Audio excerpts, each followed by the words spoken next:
Tuition has gone up at the University of Kentucky 147% in the last 10 years. Similar increases at all of our public institutions.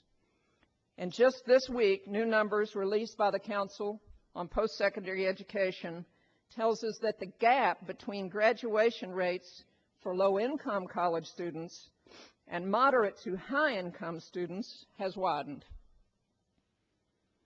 The economy won't lift for all of us until we're able to lift up the bottom.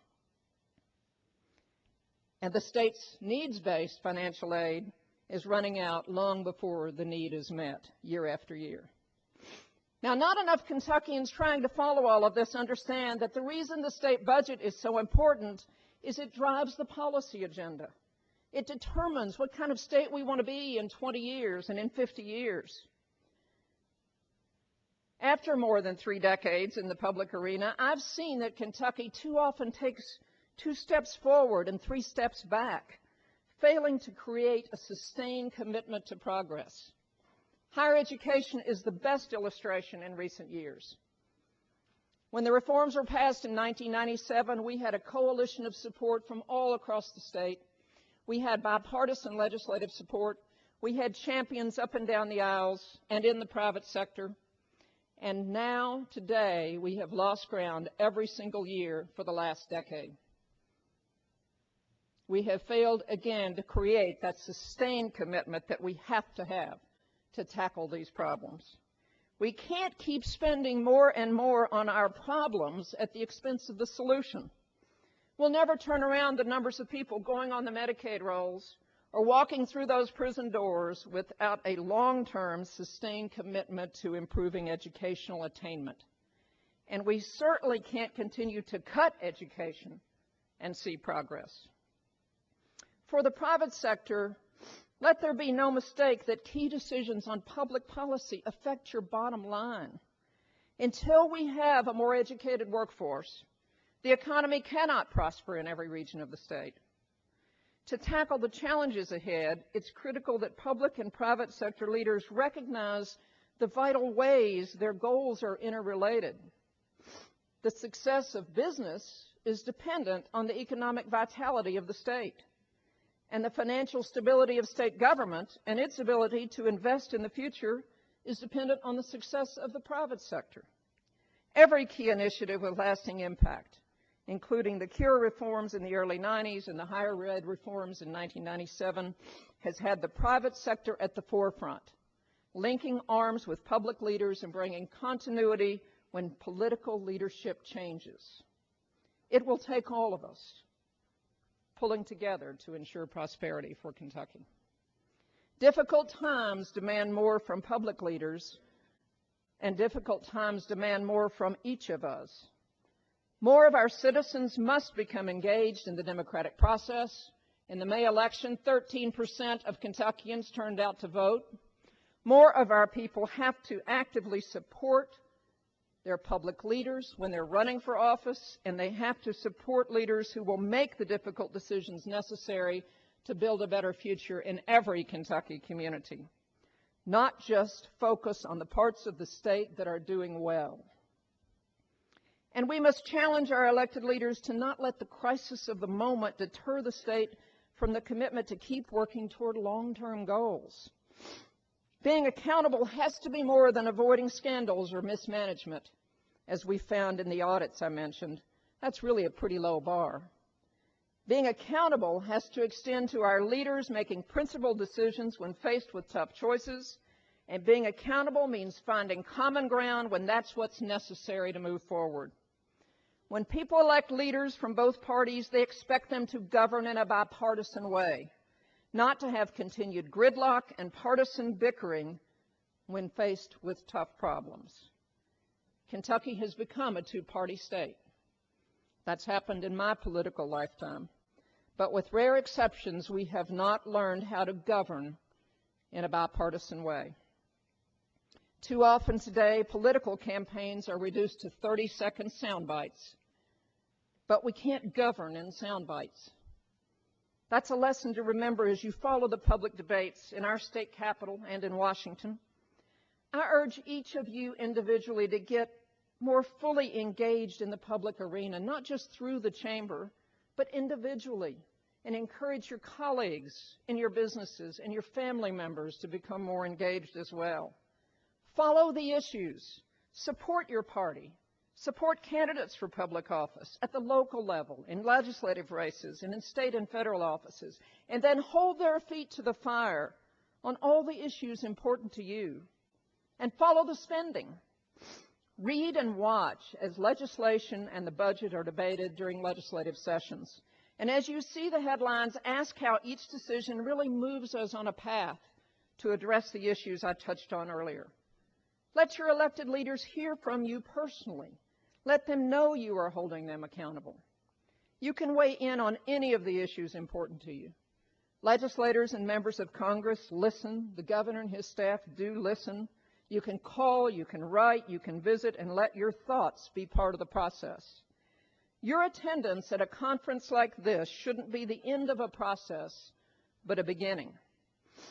You have an outstanding government affairs staff at the chamber, but they will tell you it is you and other business leaders in your communities communicating directly with elected leaders that has the most effective results. Yes, we have challenges in Kentucky, but we are also part of the greatest democratic nation in the world. And as citizens of that democracy, it's critical that we all renew our commitment to be responsible participants. We find ourselves in an especially challenging time to keep on a path of progress. But our state has so far to go, so many difficult challenges. We can't do it without all of our people being engaged. That's why your participation is critical. Kentuckians have a tradition of resilience and a rich heritage. The pioneers who settled this state carved a civilization out of the wilderness, and they created an early Kentucky that was recognized nationally for its cultural, educational, and economic progress, and for the quality of its leaders. We have the talent.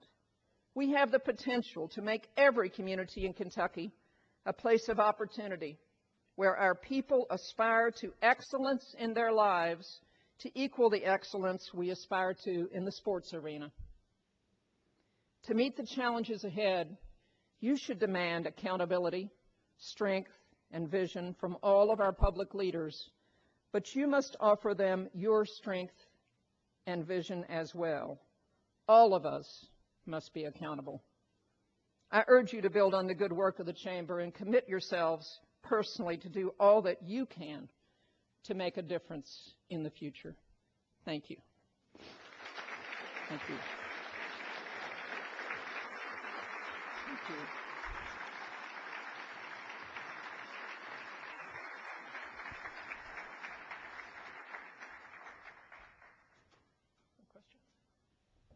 We certainly have some time, Crit, for some questions and responses. If people will, certainly after those remarks, I think you didn't send them to the bar yet. It's not open, so we'll take a few, and yeah, and if you don't mind, let's use the microphone because we're recording, and this will be posted too. And I know there are a couple of others. If you'll line up, that's very good, and we'll take the first question. Thank you.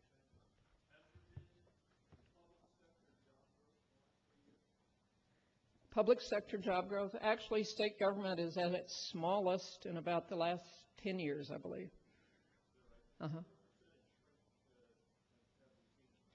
I don't have that percentage. Do you know, Bob or John?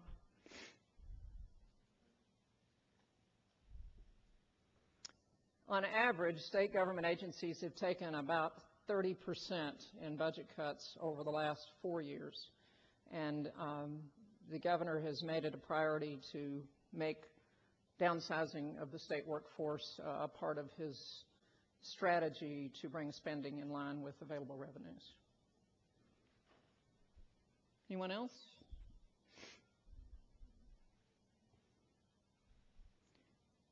Well, thank you all very much. I think you've had a terrific conference, and I hope you will take to heart all of the information that's been put before you today and all of the tremendous work that has gone in on the part of the Chamber staff and its leadership to prepare the publications that become such an important resource. There's one more there. This is a question and a comment. I love the way you integrated so much of this into your presentation. At the last moment, good work. I should have brought this up during the last time. This seems like it's so valuable. I wonder what we ought to do. What would you recommend that we do? Should we be taking this personally to our state legislators to make sure they get it and to make sure that they know that we all have studied this and it's important to us? What do you think? Well, certainly, and I assume the Chamber leadership has a plan for how they expect to get this information out. You know, this document includes particular policy positions that the Chamber Board has endorsed that might be controversial and not have support from other sectors of the economy. But certainly the facts and the figures and the documentation that is there is indisputable, and I think it's a very valuable document. This is a speech along similar lines that I give a lot, and I was pleased to see that we're speaking from the same hymn book here because I had actually prepared my remarks before I saw the document. But I think the lesson about all of that is whether you agree with every single recommendation that is in that particular report, I think the people of Kentucky deserve an honest dialogue about the challenges we face. And they deserve to have an open debate among responsible political leaders of both persuasions about what it will take to solve these problems. And I think the key to that is beginning to get the facts out in a way that is unassailable and that can give the kind of foundation for that debate that is effective. And I think that's where the Chamber has been so incredibly helpful in this public process. Thank you all again.